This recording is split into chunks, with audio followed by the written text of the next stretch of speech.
Welcome back to Rich and Nick's podcast. Today we have a special episode on the effects of social media and particularly suicide due to things like body shaming and cyberbullying. So today we're going to be talking about the body shaming aspect of that along with suicide. Nick, how you doing this fine morning? I'm good, Rich. How about you? Yeah, I can't complain, Sun's up and birds are chirping. Yes, sir. So first off, we're going to start off with a little quote by CBS News saying that suicide is more common in teens than you think. The attempt is also a lot higher. So if you know any friends in need and that need to talk, feel free to call the suicide hotline down below, running 24/7, and they'll always be there for you when you need someone to talk to. So we're going to start the podcast with the first stat that I found from the UK on theguardian.com. It says 1 in 8 adults 18 or older have become distressed because of body shaming and body imaging on Twitter and Instagram, also advertisements that cause them to have suicidal thoughts. So Nick, just give us your thoughts on that, and how does that affect you in today's society? I mean, it's just upsetting to see, really. The fact that, something that originally was brought up for ultimately to share photos, connect with new people, stuff like that, has turned into something that's really just negatively affecting teens in our society. It's just upsetting to see. I mean, I don't know. What do you think, Rich? Yeah, I definitely see your viewpoint on that, especially because, like you said, it's just supposed to be sharing your everyday life and stuff like that. And I feel that societies need to set parameters and standards on how people look, and that's just very wrong. Yeah. And I just believe that people are beautiful in different shapes and sizes, and to, like I said, put standards on that is very wrong. And I believe that there should be consequences for those companies that feel the need to do that. And mainly it's in women, and everyone wants that perfect figure, that supermodel look. And it says right here, this quote, 1 in 10 women say they deliberately hurt themselves because of body imaging, opposed to 1 in 25 men say they hurt themselves. So you can see that trend of women,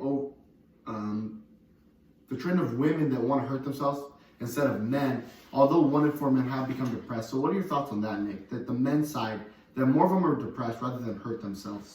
To me, that stat is just seems wrong. I mean, it's like we have these kids that just want to go onto their Twitter, Instagram feeds just harmlessly, and then they're getting bombarded with images of models and bodybuilders and all these people, and it can really get to you and personally affect you over time. The more and more you see these things, I mean, it just kind of brings you down on the inside. I can definitely see where you're coming from with that statement.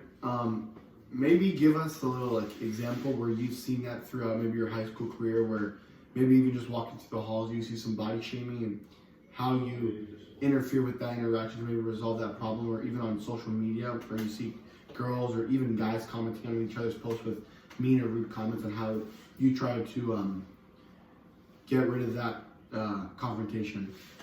I mean, Mount Carmel is just such a great school. It's very rare that you see these things. Yeah, that's true. Yeah. But the thing is, I mean, it does happen, and I mean, you'll see it from other schools and stuff like that, online and stuff like that. It can be hard to want to say something because you don't want to be seen as kind of, that outsider, that kind of snitch type person. Yeah, put your nose into every kind of situation. Yeah, you don't want to get in other people's business, but I mean, when you see these things, you just gotta let people know that, hey, it's not cool. Yeah, because it definitely affects the community around. And yeah, everything I mean, people see it and it just kind of throws them off a little bit. Yeah. Like, well, that was kind of rude, stuff like that. So, I mean, you can always personally message that person and say, hey, man, that's not cool. You might want to just delete that comment. Because, I mean, at the end of the day, it makes the person who made that comment look worse than the person who posted the picture. Because, sometimes I even question myself, did that really do anything for you personally? Did that make you feel better putting someone else down? And most of the time, it's no. Yeah. So, I definitely see that, it's definitely wrong. And definitely, like you said, it's kind of hard because you don't want to be that rude person that puts yourself in other people's business. But I have this quote right here. It says, 1 in 5 adults out of 4,505 surveyed citizens of the UK say social media causes them to worry about their body image. So going back to what we said, it definitely shows that people are rude online once again because you don't have that face-to-face confrontation. Yeah. So you're not afraid it's easy. to sit. Yeah, you can hide your face and pretty much just say whatever you want to say without no verbal face-to-face confrontation, because you don't bring it up when you see that person, if you ever see that person, because you might not even know them that well. Yeah. So, coming off our last point of the topic, as we start to shift into more of a less from body image in social media and more of cyberbullying itself, Nick, you kind of did more of that research, so if you want to just kind of start us off there and how cyberbullying affects teen suicidal thoughts. Yeah, so I found that 60% of students who experienced cyberbullying reported it actually impacted their ability to learn, like in school. And I just found that's just ridiculous. I mean, when honestly. you look at 60% of a population, I mean, that's a huge chunk, and especially to learn and get that education. I mean, I can see why you go to school with these people and they may be in your first period of class, and every morning you start your day with that.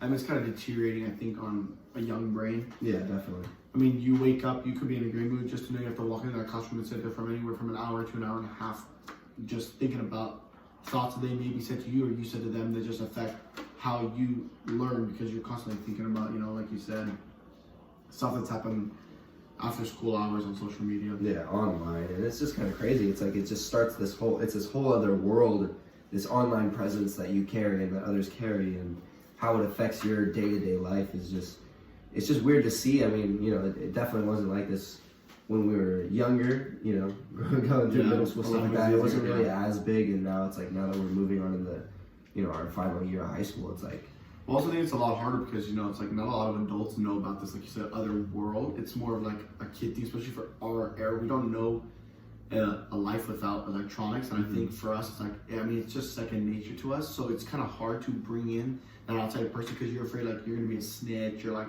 like give this leeway into something that no one should know about except for like kids in that generation. So I think it's kind of hard to reach out and get that help, and that's where a lot of kids find themselves in like that dark, depressed hole, and that's why it's really like hard, but it's really like beneficial for adults to reach out and kind of give those like outposts at school and just let them know that you're there to talk. Yeah, and it's, especially in Mount Carmel, we have a lot of great like outreach programs and stuff, and we have great counselors, all sorts of stuff like that, and it's like to see these resources not really being used to their full extent, it's kind of sad, because it's like, there's people out there who want to help, there's adults who can help.